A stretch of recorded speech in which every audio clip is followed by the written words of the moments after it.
ഇതാണ് നമ്മൾ അടയ്ക്ക. ഇപ്പൊ വിളവെടുപ്പ് തുടങ്ങി. ഇന്നലെ ഞാൻ ഏകദേശം ഒരു 3/4 ടണ്ണോളം അടയ്ക്ക ഇവിടുന്ന് പറിച്ച് കൊടുത്തിട്ടുണ്ട്. അത് ആഗസ്റ്റ് മുതൽ നമുക്ക് വിളവെടുപ്പ് തുടങ്ങുള്ളൂ. അപ്പൊ ഇതാണ് അതിന്റെ. അല്ല ഹരിയേട്ടാ, ഇത് ഏതാ ഈ ഇനം ഏതാണ്? ഇന്റർമംഗളനെയാണോ? അല്ല, ഇത് കാസർഗോഡ് ഇനമാണ്. ഇത് 2-3 ഇനമുണ്ട് എൻ്റെ. കാസർഗോഡ് ഇനമുണ്ട്, പിന്നെ മോഹിത് നഗർ പറഞ്ഞ ഇനമുണ്ട്. പിന്നെ പഴയ കാലത്തുള്ള നാടൻ, കേരളത്തിന്റെ തനി നാടൻ കിഴങ്ങുകൾ കുറച്ച് വലിയ കിഴങ്ങുകൾ അങ്ങനെ അറ്റത്തായിട്ടുണ്ട്. പിന്നെ ഇന്റർമംഗളം ഇപ്പോൾ വെച്ചിട്ടുണ്ട്, ആയിട്ട് വരുന്നേ ഉള്ളൂ. സുഹൃത്തുക്കളെ നമസ്കാരം. ഓർഗാനിക് കേരളത്തിന്റെ പുതിയ വീഡിയോയിലേക്ക് എല്ലാവർക്കും സ്വാഗതം. നമ്മൾ ഇപ്പോൾ കുറച്ച് കാലങ്ങളായി നമ്മുടെ പഴയ ആളുകളെയൊക്കെ നമ്മൾ ഒന്നും കൂടി ചികഞ്ഞെടുക്കുന്നുണ്ട്, നമ്മുടെ ഒരുപാട് കർഷകരെ. അപ്പോൾ ഹരിയേട്ടനെ പ്രത്യേകിച്ച് നിങ്ങൾക്ക് പരിചയപ്പെടുത്തി തരേണ്ട ആവശ്യമില്ല. നമ്മുടെ ഓർഗാനിക് കേരളം തുടങ്ങിയ കാലഘട്ടത്തിൽ, ആ ഒരു കാലഘട്ടത്തിൽ ഹരിയേട്ടൻ്റെ പുങ്കാനൂർ പശുക്കളുടെ ഒരു വീഡിയോ നമ്മൾ നമ്മുടെ ചാനലിൽ പോസ്റ്റ് ചെയ്തിട്ടുണ്ടായിരുന്നു. അപ്പോൾ എല്ലാവരും ഇരുകൈ നീട്ടിയിട്ടാണ് സ്വീകരിച്ചത്. ഇപ്പോഴും നിങ്ങൾക്ക് അത് കാണാം, നമ്മുടെ ഈ വീഡിയോയുടെ താഴെ അതിൻ്റെ ലിങ്ക് കൊടുക്കാം. അപ്പോൾ നമ്മൾ ഇന്ന് ഹരിയേട്ടൻ്റെ ഫാമിലേക്ക് ഒന്നുകൂടി വന്നിരിക്കുകയാണ്. അപ്പോൾ അന്നത്തെ കാലത്ത് നിന്ന് ഒരുപാട് മാറ്റങ്ങളാണ് ഇന്ന് ഹരിയേട്ടൻ്റെ ഈ ചെറിയ ഫാമിൽ നടന്നിട്ടുള്ളത്. അപ്പോൾ അതും വളരെ രസകരവും കൗതുകവുമായ ഒരുപാട് കാഴ്ചകളാണ്. അപ്പോൾ അത് എടുത്തു പറയേണ്ട 1-2 കാര്യങ്ങൾ. ഒരു 4-5 ബ്രീഡ് പശുക്കളെ ഹരിയേട്ടൻ വളർത്തുന്നുണ്ട്. നാടൻ ഇനങ്ങൾ മാത്രമേ ഉള്ളൂ, അത് നിങ്ങൾക്കറിയാലോ. അപ്പോൾ പുങ്കാനൂർ മാത്രമല്ല, റാത്തി ഉണ്ട്, പിന്നെ ഗിറുണ്ട് അല്ലേ, റാത്തി ഇനമുണ്ട്, പിന്നെ വടകര ഉണ്ട്, അതെ, തഞ്ചാവൂർ കൃഷ്ണയുണ്ട്, നമ്മുടെ പുങ്കാനൂരുണ്ട്. അങ്ങനെ കുറച്ച് ഇനം പശുക്കളുണ്ട്. പിന്നെ കേരളത്തിന്റെ വെച്ചൂർ പശുക്കുട്ടിയുണ്ട്, വെച്ചൂരുമുണ്ട്. പിന്നെ അത് മാത്രമല്ല, അദ്ദേഹത്തിന്റെ കുറച്ച് കൃഷി കാഴ്ചകളും മറ്റു കാര്യങ്ങളുമാണ് നമ്മുടെ ഈ വീഡിയോയിലൂടെ കാണിക്കുന്നത്. അപ്പോൾ തീർച്ചയായിട്ടും നമുക്ക് നമ്മുടെ വീഡിയോയിലേക്ക് പോവാം. ഇതുവരെ തന്ന എല്ലാ സപ്പോർട്ടോടും കൂടെ ഉണ്ടാവുക. നമുക്ക് ഹരിയേട്ടനോട് നമ്മുടെ കാര്യങ്ങളെല്ലാം ചോദിച്ച് അറിയാം. ഞാൻ ഇപ്പോൾ ഒരു 6 വർഷമായിട്ടുള്ള ഈ സ്ഥലമൊക്കെ വാങ്ങിയിട്ട് ഇവിടെ നമ്മൾ കൃഷിപരമായിട്ട് ഒരു 2-2.5 വർഷം മുന്നേ ആണ് നമ്മൾ ഇവിടെ വന്നത് അല്ലേ? അപ്പൊ അതിനുശേഷം എന്ന് പറഞ്ഞാൽ ഞാൻ കുറച്ച് പശുക്കളൊക്കെ അങ്ങനെ മറ്റേ പരീക്ഷണാടിസ്ഥാനത്തിൽ വാങ്ങുകയും മാറ്റുകയും ചെയ്തു. ഇപ്പൊ എനിക്ക് 5ഓളം പശുക്കളുണ്ട്. ഏതൊക്കെ ഇനങ്ങളാണ് നമ്മൾ കാര്യമായിട്ട് ഇപ്പൊ ചെയ്തുകൊണ്ടിരിക്കുന്നത്? പുങ്കാനൂർ തന്നെയാണ് നമ്മുടെ. 2 പശുണ്ട്. ഒന്ന് ചെനപ്പശുവാണ്, 5 മാസമായിട്ടുണ്ട്. 1-2 മാസം ചെനയുണ്ട്. 2 പശു. പിന്നെ നമ്മുടെ കേരളത്തിന്റെ വടകര ഭാഗത്ത് പ്രാദേശികമായിട്ടുള്ള ഒരു ഇനമുണ്ട്, വടകര പശുവിന്റെ ഒരു കുട്ടിയുണ്ട്. അതിപ്പോ ചെന പിടിച്ചിട്ടുണ്ട്. പിന്നെ 3ാമതായിട്ട് റാത്തി പശു, റാത്തി ഉണ്ടല്ലേ, രാജസ്ഥാൻ ഭാഗത്ത് കാണുന്ന. 4ാമത്തുള്ള കേരളത്തിന്റെ തനത് വെച്ചൂർ പശുക്കുട്ടിയുണ്ട്. പിന്നെ ഈ തഞ്ചാവൂർ കൃഷ്ണ എന്ന് പറയുന്ന ഒരു പശുവും കുട്ടിയുമുണ്ട്. അതാണ് ഇപ്പൊ കറന്ന് നമ്മളെ പാലിന്റെ ആവശ്യം നിറവേറ്റി തരുന്നത്. അതെ അല്ലേ. അപ്പോ ഇതിവിടെ ഒരുപാട് കമുങ്ങിൻ തൈകളൊക്കെ വെച്ചിട്ടുണ്ട് നമ്മള് അല്ലേ. ഇത് ഏതാ ഇനം? ഇത് ഇനം എന്ന് പറഞ്ഞാൽ ഇന്റർമംഗള എന്ന് പറയുന്ന കാസർഗോഡ് ഭാഗത്തുനിന്ന് കൊണ്ടുവന്ന് വെച്ച പ്രത്യേകം തൈകളാണ്. 4-5 വർഷം ആകുമ്പോഴേക്കും കായ പിടിക്കും. ഇതിപ്പോ 2.5-3 വർഷം ആവുന്നുള്ളൂ വെച്ചിട്ട് ആവുന്നേ ഉള്ളൂ അല്ലേ. എന്റെ ഓർമ്മയിൽ ഞാൻ വരുന്ന സമയത്ത് ഇത് വളരെ ചെറിയ തയ്യാ തോന്നുന്നു അല്ലേ. അത് നമ്മള് വേനൽക്കാലങ്ങളിലല്ലേ, നമുക്ക് വെള്ളം കിട്ടാത്ത, കനാൽ വെള്ളം കിട്ടാത്ത സമയങ്ങളിൽ നമ്മൾ ഇരിക്കുന്ന ഇവിടെ കുളമുണ്ട്, ആ കുളത്തുനിന്ന് ജലസേചനം ചെയ്യുന്നുണ്ട് പമ്പ് വെച്ചിട്ട് ഉണ്ടല്ലേ. നമ്മൾ ഹരിയേട്ടന്റെ പ്രധാനപ്പെട്ട ഒരു വരുമാന മാർഗം എന്ന് പറയുന്നത് കമുങ്ങ് തന്നെയാണ്. ഇതിപ്പോ ഇവിടെ വെച്ചിട്ടുണ്ടെങ്കിലും അങ്ങേ സൈഡിൽ നമ്മളല്ലേ, ഈ സൈഡിലേക്ക് നമുക്ക് നോക്കിയാൽ കാണാം, അവിടെ ദൂരെ കാണുന്നതെല്ലാം ഹരിയേട്ടന്റെ കമുങ്ങ് നമ്മൾ ആദ്യത്തെ ഫിലിമിൽ കാണിച്ചിട്ടുണ്ട് അല്ലേ. ഇതിനിടയിൽ പല വർഷങ്ങളെല്ലാം ചെയ്തിട്ടുണ്ട് ഞാൻ. എന്തൊക്കെ വെച്ചിട്ടുണ്ട്? പ്ലാവുണ്ട്, അങ്ങനെ വെച്ച് വരുന്നുള്ളൂ, ഡെവലപ്പ് ചെയ്ത്. ഞാനൊരു വർഷം മാത്രമല്ല മരങ്ങളും വെച്ചിട്ടുണ്ടല്ലോ അല്ലേ, തേക്കൊക്കെ വെച്ചിട്ടുണ്ട്. പലതും വെച്ച് പിടിപ്പിച്ചിട്ട് ഇതൊരു പ്രത്യേകിച്ച് 50 സെന്റ്, ഇത് 50 സെന്റ് സ്ഥലം ഒരു ഇതിൽ നിന്നല്ല മറ്റ് സ്ഥലത്തുനിന്ന് മാറ്റിയും കൊണ്ട് പല വർഷങ്ങളൊക്കെ വെച്ച് പിടിപ്പിച്ച് പിന്നെ വീട്ടിലേക്ക് ആവശ്യമുള്ള ചേന, ചേമ്പ്, മഞ്ഞള്, ഇഞ്ചി, മറ്റു കാര്യങ്ങളെല്ലാം ഇതിലാണ്. നമ്മുടെ ഈ കമുങ്ങ് വലുതായി കഴിഞ്ഞാലേ ഇതിന്റെ താഴെയുള്ള ഫലവൃക്ഷങ്ങൾക്ക് വളരാനൊരു അതിന്റെ ഇടയിൽ കൂടെ പോയിക്കോളും. നമ്മളങ്ങ് പല ഭാഗങ്ങളിലായിട്ട് ഇതില്ലേ മാവും പ്ലാവും വെക്കുന്നത്, അത് അതിന്റെ ഇതിനനുസരിച്ച് പോവും. കവുങ്ങിന്റെ ഇതിന് അത്ര വലിയ വലിപ്പം വെക്കുന്ന കവുങ്ങുകളല്ല, ഒരു 20 അടി 30 അടിയൊക്കെ വരുള്ളത്. ഒരു 5-6 വർഷം, ഒരു 8-10 വർഷം വരുമ്പോൾ വരുള്ളൂ അല്ലേ. അപ്പൊ അതിന്റെ ഇടയിൽ കൂടെ ഉണ്ടായിക്കോളും. ഇന്റർമംഗള അല്ലേ. ഇത് ഇപ്പോ കറുത്ത ഇഞ്ചിയാണിത്, കറുത്ത ഇഞ്ചിയുടെ തൈയാണിത്. ഇതാണ് കരിയിഞ്ചി. കരിയിഞ്ചി എന്ന് പറയുന്നത് ശരിക്കും ഇന്തോനേഷ്യൻ ഇഞ്ചിയാണത്. ഈ മൂത്രസംബന്ധമായിട്ടുള്ള അസുഖങ്ങളൊക്കെ അല്ലേ, ഇത് പിന്നെ ഉണക്കി ഉള്ള ഇത് വെള്ളം ചൂടാക്കി കുടിച്ചു കഴിഞ്ഞാൽ നമുക്ക് നല്ല ഗുണം കിട്ടും. ഇത് എവിടുന്ന കളക്ട് ചെയ്ത കാര്യട്ടാ? ഇത് ഞാൻ മണ്ണുത്തി നഴ്സറിയിൽ നിന്ന് അവർ തൈ വാങ്ങിക്കൊണ്ടുവന്നിട്ട് പിന്നെ അങ്ങനെ കുറേശ്ശെ ഉണ്ടാക്കിയതാണ്. അത്യാവശ്യം ചേനയൊക്കെ വെച്ചിട്ടുണ്ട് ഹരിയേട്ടൻ. തെങ്ങൊക്കെ നോക്കിക്കോളൂ, ഇതിൽ തെങ്ങും ഉണ്ട് ഈ പറമ്പിൽ. എപ്പോഴും ഇവിടെ ഒരു ജലാംശം അല്ലെ, യാതൊരു കുഴപ്പമില്ലാത്ത ഒരു സ്ഥലമാണ്. അതായത് ഇവിടുന്ന് വെച്ചാൽ കാഞ്ഞിരപ്പുഴ ഡാമിൽ നിന്നുള്ള മറ്റേ കനാൽ വെള്ളം വരുന്നൊരു സ്ഥലമായത് കാരണം ജനുവരി ഫെബ്രുവരി മാർച്ച് ഒരു 3 മാസം മാത്രമേ നമുക്ക് വെള്ളത്തിന്റെ ഇത് വരുള്ളൂ. അതിനായിട്ട് നമ്മൾ ജലസേചനത്തിന് വേണ്ടി സ്വന്തമായിട്ട് കുളമുണ്ട് താനും. പിന്നെ ഇതിന്റെയൊക്കെ വളപ്രയോഗം എന്ന് പറയുന്നത് ഞാൻ സത്യം പറഞ്ഞാൽ ഒരു പരമ്പരാഗത രീതിയും അല്ല, എന്നാൽ പുതിയ രീതിയും അല്ലാത്ത രീതിയിൽ അങ്ങനെ പ്രത്യേകിച്ച്. അതായത് എന്താണ് ഹരിയായിട്ട് ഉദ്ദേശിക്കുന്നത്? പരമ്പരാഗതവും അല്ല പുതിയതും അല്ല എന്ന് പറയുമ്പോൾ എന്റെ അനുഭവങ്ങളിൽ നിന്ന്, പിന്നെ നമ്മൾക്ക് പ്രകൃതിയിൽ നിന്ന് തന്നെ കിട്ടുന്ന കുറെ വളങ്ങളുണ്ടല്ലോ. അതായത് നമ്മൾ മറ്റുള്ളവരെ ആശ്രയിക്കാതെ സ്വന്തം സ്ഥലത്ത് നിന്ന് തന്നെ ഉണ്ടാകുന്ന നമ്മൾ ഉപയോഗപ്രദമല്ലാതെ വെറുതെ കളയുന്ന ഒരുപാട് വസ്തുക്കളുണ്ട്. അത് ചാണകത്തിന്റെ സഹായത്തോടു കൂടി കമ്പോസ്റ്റ് ആക്കിയിട്ട് ഉപയോഗിക്കുന്നുണ്ട്. മാർക്കറ്റിനെ ആശ്രയിക്കാത്ത ഒരു വളപ്രയോഗം എന്നാണ്. അതായത് വളരെ അപൂർവ സന്ദർഭങ്ങളിൽ മാത്രം കീടങ്ങളോ അങ്ങനെ എന്തെങ്കിലും വരാറില്ല, എന്നാൽ മാത്രമേ ആശ്രയിക്കാറുള്ളൂ. അത് എനിക്ക് ആശ്രയിക്കേണ്ടി വന്നിട്ടില്ല അത്രയും സമയത്തിനുള്ളിൽ. ഇല്ലല്ലേ. ഇതാണ് നമ്മൾ അടയ്ക്ക. ഇപ്പൊ വിളവെടുപ്പ് തുടങ്ങി. ഇന്നലെ ഞാൻ ഏകദേശം ഒരു 3/4 ടണ്ണോളം അടയ്ക്ക ഇവിടുന്ന് പറിച്ച് കൊടുത്തിട്ടുണ്ട്. അത് ആഗസ്റ്റ് മുതലേ നമുക്ക് വിളവെടുപ്പ് തുടങ്ങുള്ളൂ. അപ്പൊ ഇതാണ് അതിന്റെ. അല്ല ഹരിയേട്ടാ, ഇത് ഏതാ ഈ ഇനം ഏതാണ്? ഇന്റർമംഗൾ ഇനയാണോ? അല്ല, ഇത് കാസർഗോഡ് ഇനമാണ്. ഇത് കാസർഗോഡ് 2-3 ഇനമുണ്ട് എന്റെ കയ്യില്. കാസർഗോഡ് ഇനമുണ്ട്, പിന്നെ മോഹിത് നഗർ പറഞ്ഞ ഇനമുണ്ട്. പിന്നെ പഴയ കാലത്തുള്ള നാടൻ, കേരളത്തിന്റെ തനി നാടൻ കിഴങ്ങുകൾ കുറച്ച് വലിയ കിഴങ്ങുകൾ അങ്ങേ അറ്റത്തായിട്ടുണ്ട്.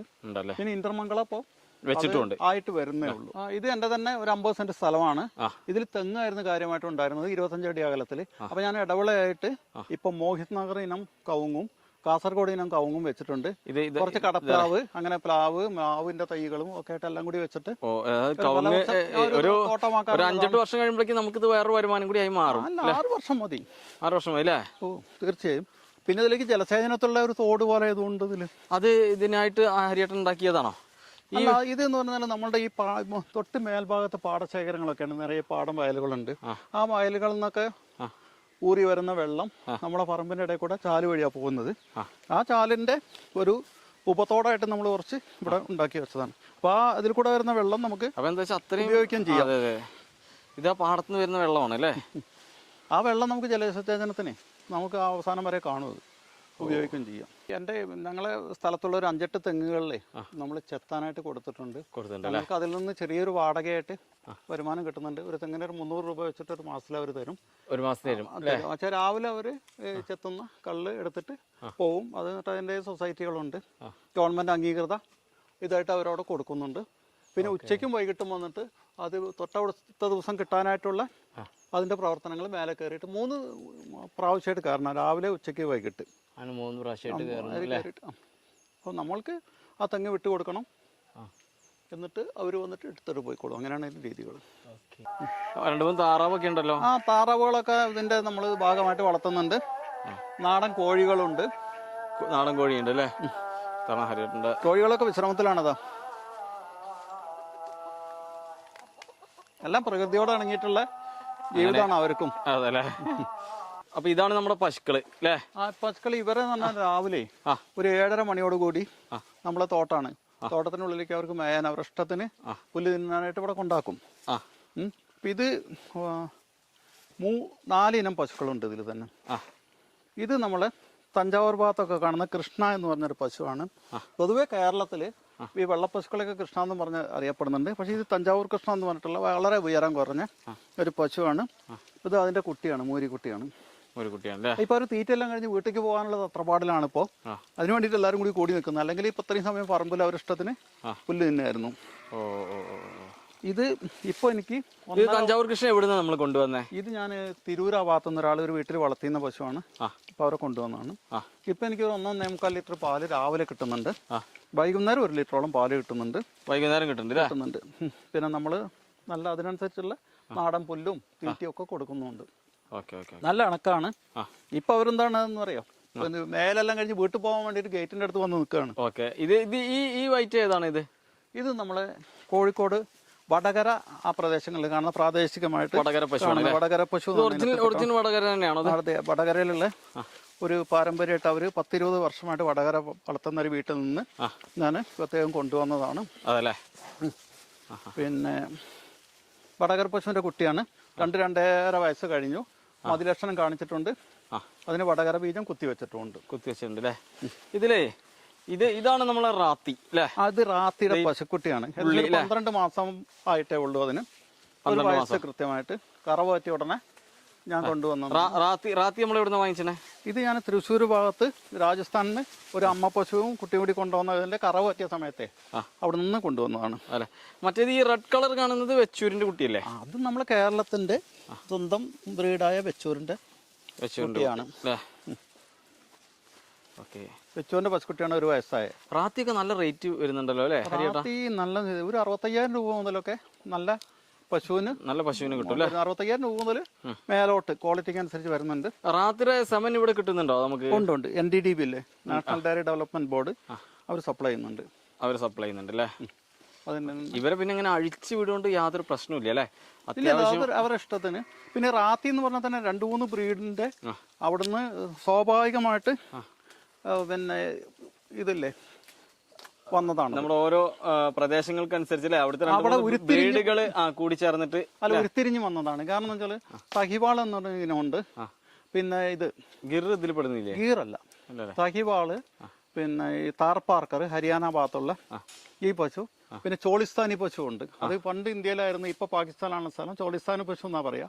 ആ 3 പശുക്കളും കൂടി നിന്ന് ഉരുത്തിരിഞ്ഞ് വന്ന ഒരു ഇനമാണ്. അതുകൊണ്ട് പ്രതിരോധ ശക്തി കൂടും അല്ലേ? പാല് എന്താ പറയാ, അതിന്റെ വലുപ്പത്തിനും ക്വാളിറ്റിക്കും അനുസരിച്ച് 8 മുതൽ 20 ലിറ്റർ വരെയൊക്കെ കിട്ടുന്നുണ്ട്. പിന്നെ ഒന്നിനും ഞാൻ മൂക്കേറിടാറില്ല, മൂക്കേറിടേണ്ട ആവശ്യം വരാറില്ല. അതെ, ഒരു പശുക്കൾക്കും ഹരിയേട്ടന്റെ ഏറ്റവും വലിയ പ്രത്യേകത അതാണ്, മൂക്കേറിട്ടില്ല അല്ലേ? അതിന്റെ ആവശ്യം വരാറില്ല. കുറച്ച് കുസൃതികളൊക്കെ ഉണ്ട്. കുസൃതികൾ നമ്മളോടുള്ള ആ ഒരു കളിയായിട്ട് കണക്കാക്കിയിട്ടേ നമ്മളങ്ങനെ ഒഴിവാക്കി വിടുന്നുണ്ട്. ഹരിയേട്ടാ, ഇതാണ് അപ്പൊ നമ്മളെ പുങ്കാനൂര് അല്ലേ? ഇതാണ് പുങ്കാനൂരിൽ പശു. ഇപ്പൊ എന്റെ കയ്യിൽ 2 എണ്ണം ഉണ്ട്. 2 എണ്ണം. ഈ പശുവിന് 5 മാസം ചെനയാണ് ഇതിനല്ലേ? 2 പശുവുണ്ട്. ഇത് കടിഞ്ഞോൽ പ്രസവമാണ്.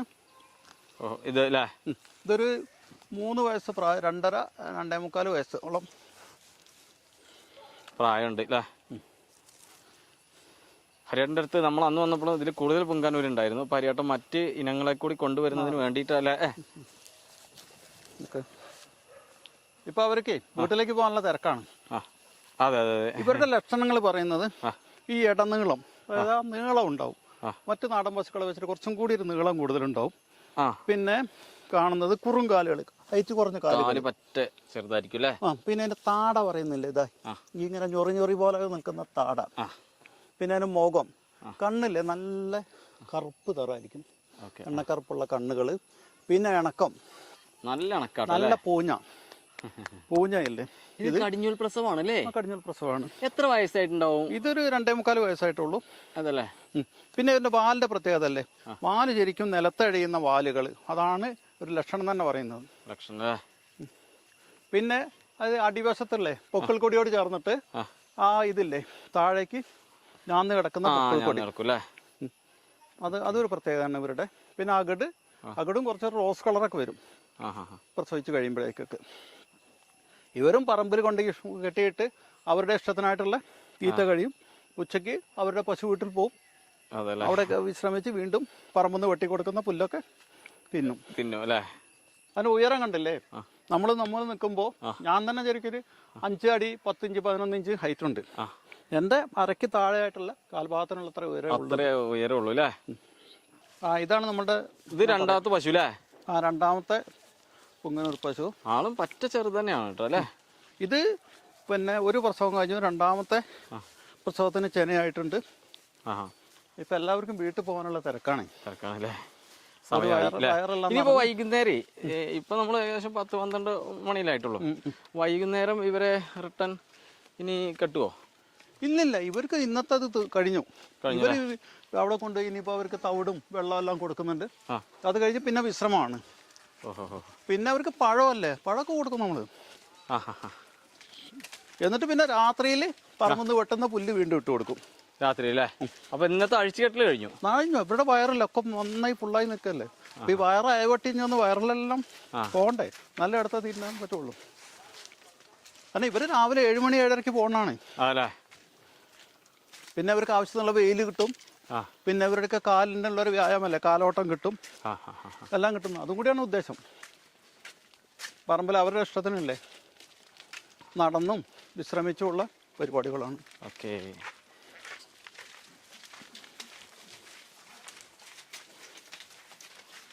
ഹരിയേട്ടൻ്റെ വീടൊക്കെ അന്ന് വന്നതിനേക്കാൾ ഒരുപാട് മാറ്റങ്ങൾ വരുത്തിയിട്ടുണ്ട്. ഇത് ഹരിയേട്ടൻ്റെ തൊഴുത്ത് ഇങ്ങോട്ട് മാറ്റി. അന്ന് നമ്മൾ വന്നപ്പോൾ ഇത്രയും ഇതുണ്ടായിരുന്നില്ല. ഹരിയേട്ടൻ്റെ തൊഴുത്തിൽ എല്ലാവരും